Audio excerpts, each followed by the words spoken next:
নেপাল তিব্বতে আবারও পাহাড়ি ঢলের সংখ্যা ক্রমেই স্পষ্ট হচ্ছে দুর্যোগে ক্ষয়ক্ষতির চিত্র। নিহতের সংখ্যা বেড়ে প্রায় ৬০০। নিখোঁজ কয়েকশো জনের সন্ধানে চলছে উদ্ধার অভিযান। হামে আরও ৫ জনের মৃত্যু, বাড়ছে ডেঙ্গুর প্রকোপ। রাজধানীর হাসপাতালগুলোয় ঢাকার বাইরের রোগী বেশি। স্থানীয়ভাবে রোগ শনাক্তে বিলম্বের অভিযোগ। নাকের ভিতরে হয়েছিল, ঠোঁট দিয়ে নিচ দিয়ে লাল হয়েছিল অনেক। চিকিৎসকের বড় জ্বর থামে নাই, তারপরে এখানে ভর্তি করা হয়েছে। সৌদি আরবে অগ্নিকাণ্ডে নিহত ৯ বাংলাদেশের দাফন সম্পন্ন। চাঁপাইনবাবগঞ্জে নদীতে গোসল করতে নেমে ৫ শিশু মৃত্যুতে এলাকায় শোকের ছায়া।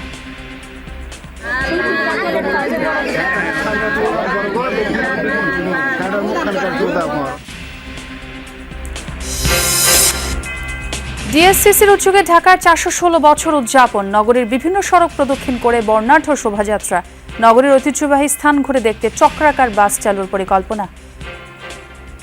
ঢাকার যে ঐতিহাসিক স্থানগুলো আছে, এই ঐতিহাসিক স্থানগুলো দেখার জন্য প্রতি শনিবার এই সমস্ত স্থানগুলো পরিদর্শনের জন্য 2টা বাস প্রত্যেকটা স্কুলকে দেখার জন্য ব্যবস্থা করবে।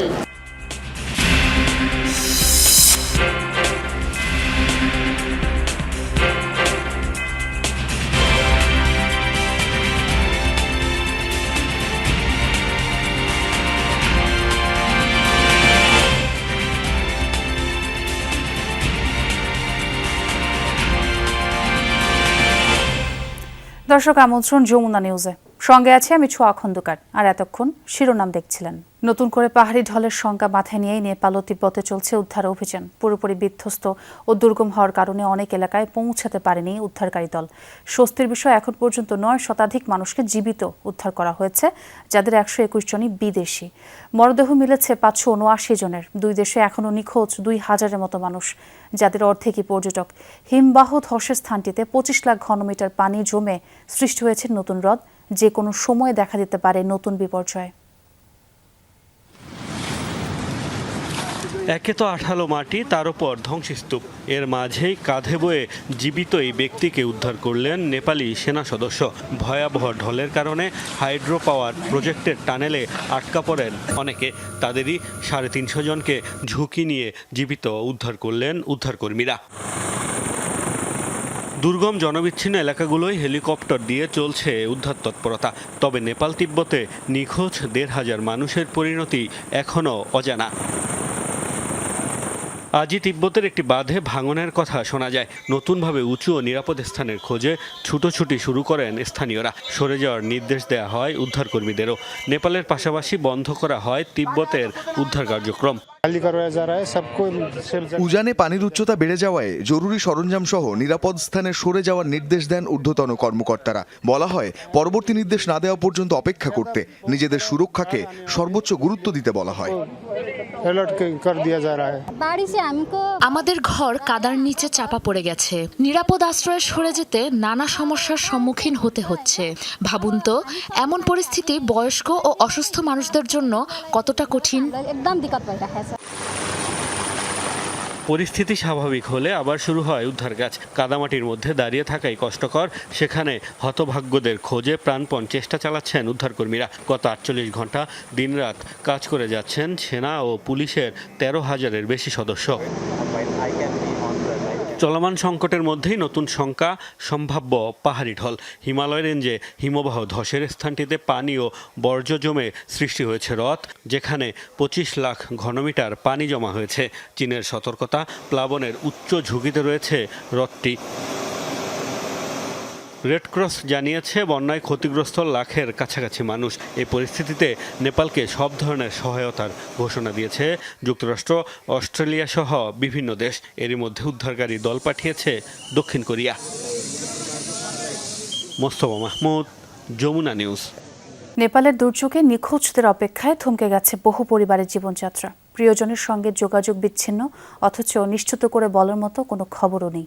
সময় যত গড়াচ্ছে ততই বাড়ছে উৎকণ্ঠা।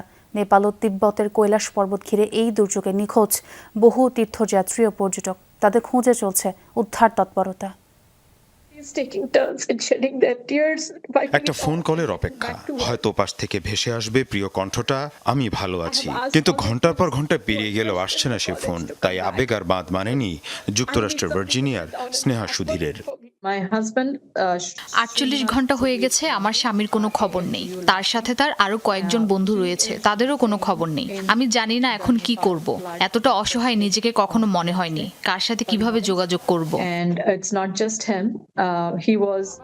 নিখোঁজ বাবার জন্য চোখের পানি আর আবেগ যেন বাদ মানছে না ভারতীয় এই কিশোরীর। নেপাল থেকে তিব্বতের কৈলাস পর্বতের পথে ভয়াবহ বন্যার পর নিখোঁজ স্বজনদের অপেক্ষায় এখন এমনই দুঃসময় কাটছে পরিবারের সদস্যদের। কেউ চোখের পানি মুছছেন, কেউ বারবার ফোন করছেন, আবার কেউ তাকিয়ে আছেন মোবাইলের স্ক্রিনে, কখন আসবে একটি কাঙ্ক্ষিত খবর। আমার ভাই তীর্থে গিয়েছিল। ট্রাভেল এজেন্ট জানিয়েছে কয়েকজন আহতকে হাসপাতালে ভর্তি করা হয়েছে। এর বেশি তারা আর কিছুই জানাতে পারেনি। ভারতের চিত্র একই। দূতাবাস, সরকারি দফতর, রাজনৈতিক নেতা, যে যার কাছে পারছেন ছুটছেন তারা, তবুও মিলছে না কাঙ্ক্ষিত উত্তর। নেপাল ও তিব্বতে ভয়াবহ বন্যার পর নিখোঁজ শত শত তীর্থযাত্রী এবং পর্যটকের স্বজনদের এখন দিন কাটছে অনিশ্চয়তায়। দক্ষিণ ভারতের কুম্বাকোনামে ট্রাভেল এজেন্সি সুপার যাত্রার মাধ্যমে কৈলাসে গিয়েছিলেন প্রায় 60 জন। বন্যার পর তাদের মধ্যে প্রায় 36 জনের কোনো খোঁজ নেই বলে জানানো হয়েছে। কেউ বলছেন ট্রাভেল এজেন্সি জানিয়েছে কয়েকজন হাসপাতালে ভর্তি হয়েছেন, কিন্তু কারা হাসপাতালে, কারা নিরাপদে, সেই তথ্য এখনো পুরোপুরি স্পষ্ট নয়। ট্রাভেল এজেন্ট বলছে খবর পেলে জানাবে, কিন্তু এখনো কোনো খবর আসেনি আমাদের জন্য। নিখোঁজদের তালিকায় ভারতীয়দের পাশাপাশি আছেন যুক্তরাষ্ট্র, অস্ট্রেলিয়া, ব্রিটেন, কানাডা, মালয়েশিয়া, দক্ষিণ কোরিয়া এবং জাপানের নাগরিকও। মীর মুশফিকা হাসান, যমুনা নিউজ। ভয়াবহ পাহাড়ি ঢল ও আকস্মিক বন্যায় নেপালে নিখোঁজ দেশটির জলবিদ্যুৎ কেন্দ্রের অন্তত 900 কর্মী নিশ্চিত করেছে নেপালের দুর্যোগ ব্যবস্থাপনা সংস্থা। জানিয়েছে প্রায় নিশ্চিহ্ন হয়ে গেছে নদীর চারপাশে থাকা উপত্যকাগুলোতে থাকা জলবিদ্যুৎ কেন্দ্রগুলো। ভয়াবহ এই বিপর্যয়ে নিখোঁজ প্রকল্পগুলোতে কাজ করা কর্মীরা। নিখোঁজদের সন্ধানে জোরদার তল্লাশি অভিযান অব্যাহত রেখেছে উদ্ধারকারী দলের সদস্যরা। জীবিতদের পাশাপাশি একের পর এক মরদেহ উদ্ধার করছে জরুরি বাহিনী। হামের প্রাদুর্ভাব না কমতেই সারা দেশে বাড়ছে ডেঙ্গুর প্রকোপ। রাজধানীর হাসপাতালগুলোয় ঢাকার বাইরের রোগীই বেশি। অভিভাবকদের দাবি, জেলা উপজেলা পর্যায়ে হাম ও ডেঙ্গু শনাক্তে বিলম্ব হচ্ছে, এতে বাড়ছে শিশু সন্তানের মৃত্যু ঝুঁকি। উভয় রোগের ক্ষেত্রেই একই উপসর্গ জ্বর, তবে ডেঙ্গু আক্রান্তদের আরও দুর্বল করে দিচ্ছে খাবারের অরুচি। এদিকে একদিনে হাম উপসর্গে 5 জনের মৃত্যু হয়েছে, আক্রান্ত হয়েছে আরও 1170 জন। কথা ছিল পৃথিবীতে আলোর মুখ দেখার পর অফুরান প্রাণশক্তি আর চাঞ্চল্য দিয়ে বাড়ি মাতিয়ে রাখবে পরিবারের শিশু সদস্যটি, যাকে ঘিরেই থাকবে পরিবারের আনন্দ, ব্যস্ততা। অথচ তারই কোমল শরীরে রোগের বিস্তার, স্যালাইন ইঞ্জেকশনের নির্দয় খোঁচা। হাম, ডেঙ্গুতে রাজধানীর তুলনায় ঢাকার বাইরের রোগীই বেশি। হামের উপসর্গে হচ্ছে শ্বাসকষ্ট, চেপে ধরছে শিশুর ফুসফুস। নিয়মিত চিকিৎসার পাশাপাশি শিশুর কষ্ট প্রশমনে ব্যবহৃত হচ্ছে নেবুলাইজার। আর ডেঙ্গু আক্রান্ত শিশুরা খেতে পারছে না কিছুই, বমিতে বেরিয়ে যাচ্ছে সব। প্রথম জ্বর আসছিল, অনেক জ্বর, 1 দিন 2 দিন বাড়িতে চিকিৎসা করছি। চিকিৎসা করার পর জ্বর থামে নাই, তারপরে এখানে ভর্তি করা হয়েছে। আমার বড় মেয়ে হচ্ছে যখন ডেঙ্গু পজিটিভ আসে, তো তার 7 দিন পরেই হচ্ছে আমার ছোট মেয়ের আবার দেখলাম যে প্রচণ্ড জ্বর, প্রেশারটা একটু ফল করতেছে, খাবার খাচ্ছে না, মুখে বমি করতেছে। তো এখন আলহামদুলিল্লাহ জ্বরটা নাই, কিন্তু প্রেশারটা একটু লো। অভিভাবকরা বলছেন জেলা উপজেলা পর্যায়ে হাম ও ডেঙ্গু চিহ্নিত করতে সময় লাগছে। লক্ষণ হিসেবে আছে প্রচণ্ড জ্বর, আছে লাগাতার বমি আর অরুচি। র্যাশ উঠছিল হালকা প্রথম দিন, পরের দিন সকালবেলা চোখ ফুলে গিয়েছিল, নাকের ভিতরে হয়েছিল, ঠোঁট দিয়ে নিচ দিয়ে লাল হয়েছিল অনেক, পরে খাইতে পারে নাই, পরে তাড়াতাড়ি করে এখানে নিয়ে আসছি। ভর্তি করার পরের দিনে যে হামের লক্ষণটা বেশি, রাজশাহীতে থাকতে বুঝতে পারিনি কিংবা বোঝা যায়নি যে পুরা সর্বশরীর ছড়ায় গেছে। হামের লক্ষণ দেখা দিলে দেরি না করে দ্রুত ডাক্তারের শরণাপন্ন হওয়ার পরামর্শ চিকিৎসকদের। তানভীর মৌসুম, যমুনা নিউজ, ঢাকা। সৌদি আরবে অগ্নিকাণ্ডে নিহত 9 বাংলাদেশের দাফন সম্পন্ন হয়েছে। বৃহস্পতিবার হযরত শাহজালাল আন্তর্জাতিক বিমানবন্দর থেকে মরদেহগুলো নিয়ে যাওয়া হয় নিহতদের নিজ নিজ গ্রামে। নওগাঁর আত্রাই উপজেলা প্রশাসনের উদ্যোগে জানাজা শেষে পরিবারের কাছে হস্তান্তর করা হয় মরদেহগুলো। নিজ বাড়িতে পৌঁছার পর শোকে ভারী হয়ে ওঠে পরিবেশ। গেল 9 আগস্ট সৌদি আরবে অগ্নিকাণ্ডে পরিবারের সদস্যদের মৃত্যুর সংবাদ পান স্বজনরা। এরপর কেটেছে দীর্ঘ অপেক্ষা। মরদেহগুলো নিজ নিজ গ্রামে পৌঁছালে আহাজারিতে ভারী হয়ে ওঠে এলাকার পরিবেশ। হযরত শাহজালাল আন্তর্জাতিক বিমানবন্দর থেকে শুক্রবার ভোরে মরদেহবাহী ফ্রিজিং গাড়ি পৌঁছায় নওগাঁর আত্রাইয়ে। নিহতদের মধ্যে 7 জন এখানকার বাসিন্দা। বেলা 10:15টার দিকে উপজেলা প্রশাসনের উদ্যোগে জানাজা শেষে পরিবারের কাছে হস্তান্তর করা হয় মরদেহগুলো। এরপর স্ব গ্রামের বাড়িতে নিয়ে যাওয়া হয় স্বজনদের নিথর দেহ। জুমার নামাজের পর দ্বিতীয়বারের মতো জানাজা শেষে পারিবারিক কবরস্থানে দাফন হয় তাদের। দুঃখ দিলে সবাইকে, তো সবার জন্যই তো আফসোস হচ্ছে, সবই তো দেশের লোক। তারা উমরা হজ করে নামাজ কালাম পড়ে এবং ওদের জন্য দোয়া করেন মাগফিরাতের জন্য। নিহতদের প্রত্যেকের পরিবারকে 35,000 টাকা করে দেওয়ার কথা জানিয়েছে প্রশাসন। এবং তারা ওই জানাজ বোর্ড থেকে 3 লক্ষ টাকা পাবে প্রত্যেকে। সেই ক্ষেত্রে টাকাটা যেন দ্রুত পায় সেই বিষয়ে আমরা ওই জানাজ বোর্ডের সাথে যোগাযোগ করে দ্রুত আমরা ব্যবস্থা। অগ্নিকাণ্ডে নিহত রবিউল আউয়াল হৃদয়ের মরদেহ নেওয়া হয় গ্রামের বাড়ি নাটোর নলডাঙ্গার মহিষডাঙ্গা এলাকায়। এক নজর দেখতে ছুটে আসেন পাড়া প্রতিবেশীরা। সকালে জানাজা শেষে স্থানীয় কবরস্থানে দাফন সম্পন্ন হয় তার। এছাড়া পারিবারিক কবরস্থানে দাফন করা হয় রাজশাহীর শ্যামল উদ্দিনকে। 9 আগস্ট সৌদি আরবে অগ্নিকাণ্ডে মৃত্যু হয় 16 বাংলাদেশের। পরিচয় শনাক্তের পর এদের মধ্যে 9 জনের মরদেহ দেশে আনা হয়। সাইফ আহমেদ, যমুনা নিউজ। মালয়েশিয়া সরকার কর্তৃক নির্বাচিত 25 রিক্রুটিং এজেন্সির পাশাপাশি বোয়েসেল সহ অ্যাসোসিয়েটস রিক্রুটমেন্ট এজেন্সি হিসেবে কর্মী পাঠানোর সুযোগ পাবে আরও 312 রিক্রুটিং এজেন্সি। ফলে মোট 337টি এজেন্সি এই প্রক্রিয়ায় যুক্ত হতে পারবে। প্রবাসী কল্যাণ মন্ত্রণালয় প্রকাশিত এক প্রজ্ঞাপনে এমনটাই জানানো হয়। এদিকে বাংলাদেশ সরকারের বিশেষ অনুরোধে প্রথম ধাপে 10,000 কর্মীকে বিনা খরচে মালয়েশিয়ায় নেওয়ার বিষয়ে নীতিগতভাবে সম্মত হয়েছে দেশটির কর্তৃপক্ষ। বোয়েসেলের মাধ্যমে বিশেষ চার্টার্ড ফ্লাইটে পাঠানো হবে তাদের। কর্মীদের নিরাপত্তা, বেতন ভাতা, আবাসন ও চিকিৎসা সেবা নিশ্চিতের পাশাপাশি অভিবাসন সংক্রান্ত অভিযোগ জানাতে 24 ঘন্টার মনিটরিং সেল ও হেল্প ডেস্ক চালুর উদ্যোগও নেওয়া হয়েছে। তবে প্রবাসী কল্যাণ ও বৈদেশিক কর্মসংস্থান মন্ত্রণালয় জানিয়েছে, তালিকা প্রকাশ করা হলেও এখনও কর্মী নিয়োগের চূড়ান্ত প্রক্রিয়া বা গাইডলাইন ঘোষণা করা হয়নি। তাই সরকারি ঘোষণা না আসা পর্যন্ত কোনো এজেন্সিকে পাসপোর্ট, টাকা বা মেডিকেল ফি দেওয়া থেকে বিরত থাকার পরামর্শ দেওয়া হয়েছে।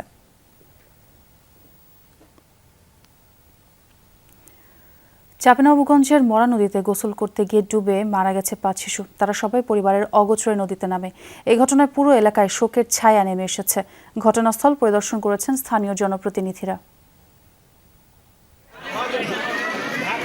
যে শিশুরা সারাদিন মাতিয়ে রাখত ঘর, আজ তাদের নিথর দেহ সামনে নিয়ে স্বজনদের এই আহাজারি। শোকে স্তব্ধ পুরো পরিবার।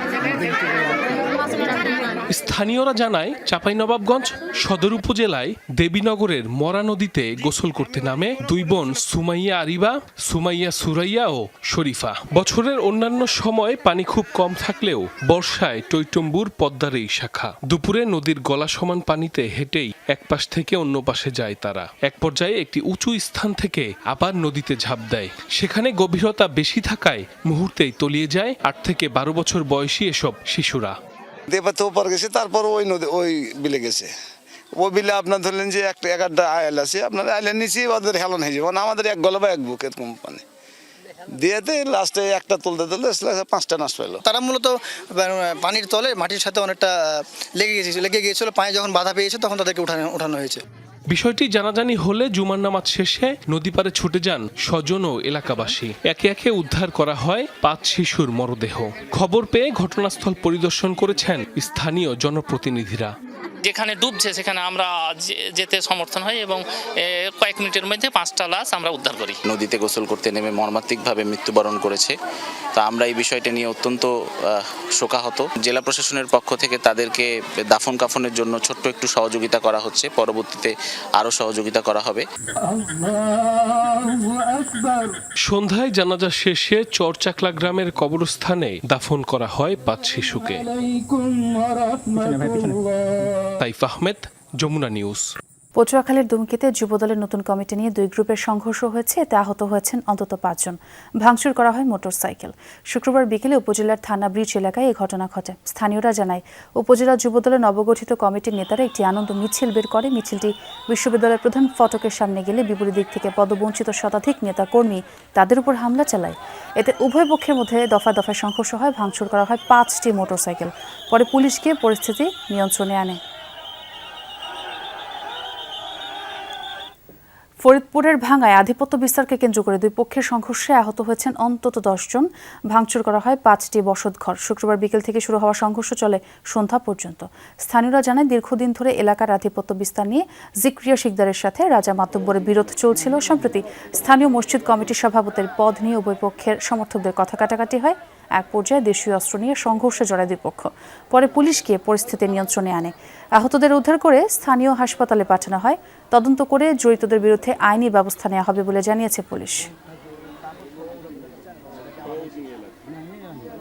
পটুয়াখালীর বাউফলে মাঠে ঘাস খেয়ে অন্তত 30টি মহিষ অসুস্থ হয়ে পড়েছে। এর মধ্যে 3টি মহিষ মারাও গেছে। শুক্রবার বিকেলে উপজেলা নদীবেষ্টিত চন্দ্রদ্বীপ ইউনিয়নে এই ঘটনা ঘটে। মহিষের রাখাল ও পশু চিকিৎসকদের ধারণা, চোরের ঘাসে বিষ জাতীয় কিছু ছিল। সেই ঘাস খেয়ে বিষক্রিয়ায় মহিষগুলো অসুস্থ হয়ে পড়ে। মহিষ মালিকরা জানায়, শতাধিক মহিষ লাল চরে ঘাস খাওয়ানোর জন্য নিয়ে যাওয়া হয়। ঘাস খেয়ে 30টি মহিষ অসুস্থ হয়ে পড়ে। এর মধ্যে 3টি মারা যায়। মাঠে আগে থেকে কেউ বিষ প্রয়োগ করে রেখেছিল বলে অভিযোগ মহিষ মালিকদের। পরে প্রাণী সম্পদ কর্মকর্তারা সরেজমিন পরিদর্শন করে বিষক্রিয়ার বিষয়টি নিশ্চিত করেন। ঘটনার রহস্য উদ্ঘাটন করে দায়ীদের বিরুদ্ধে ব্যবস্থা নেওয়া হবে বলে জানিয়েছে পুলিশ। বয়সের হিসেবে 416 বছর পার করল ঢাকা। প্রাচীন এই জনপদের ঐতিহাসিক স্থাপনা ও সংস্কৃতির উদযাপনে শুক্রবার দুপুরে ঢাকা দক্ষিণ সিটি কর্পোরেশনের আয়োজনে হয়ে গেল বর্ণাঢ্য শোভাযাত্রা। এ সময় ঢাকার সৌন্দর্য বর্ধনের পাশাপাশি নগরীর প্রাচীন নিদর্শনগুলোকে তুলে ধরার পরিকল্পনার কথা জানান ঢাকা দক্ষিণের প্রশাসক।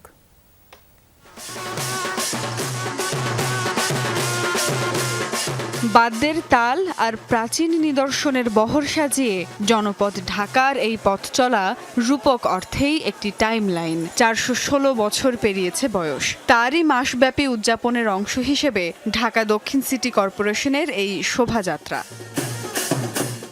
জগন্নাথ বিশ্ববিদ্যালয়ের সামনে থেকে যাত্রা শুরু করে ইংলিশ রোড হয়ে নগর ভবন পর্যন্ত যায় শোভাযাত্রাটি। বায়তুল মোকাররম, আহসান মঞ্জিল, ঢাকেশ্বরী মন্দিরের মিনিয়েচারের পাশাপাশি র্যালিতে স্থান পায় কালের গর্ভে হারিয়ে যেতে বসা ডাকবাক্স, ডাকপিয়ন সহ নগর জীবনের নানা পেশাজীবী আর অনুষঙ্গ। প্রাচীন এই নগরীর ঐতিহ্যবাহী স্থাপনাগুলো ঘুরে দেখতে বিভিন্ন স্কুল কলেজে চক্রাকার বাস চালুর পরিকল্পনার কথা জানান দক্ষিণ সিটির প্রশাসক। আগামী মাস থেকে ঢাকার যে ঐতিহাসিক স্থানগুলো আছে, এই ঐতিহাসিক স্থানগুলো দেখার জন্য প্রতি শনিবার এই সমস্ত স্থানগুলো পরিদর্শনের জন্য 2টা বাস প্রত্যেকটা স্কুলকে দেখার জন্য ব্যবস্থা করবে। প্রাচীন নগর ও রাজধানী ঢাকার ঐতিহ্য সংরক্ষণে সবাইকে সচেতন হওয়ার বার্তাও দেয়া হয় এই র্যালি থেকে। সুমাইয়া ঐশী, যমুনা নিউজ, ঢাকা। দর্শক, এই ছিল যমুনা নিউজে। এতক্ষণ যারা সঙ্গে ছিলেন সবাইকে ধন্যবাদ।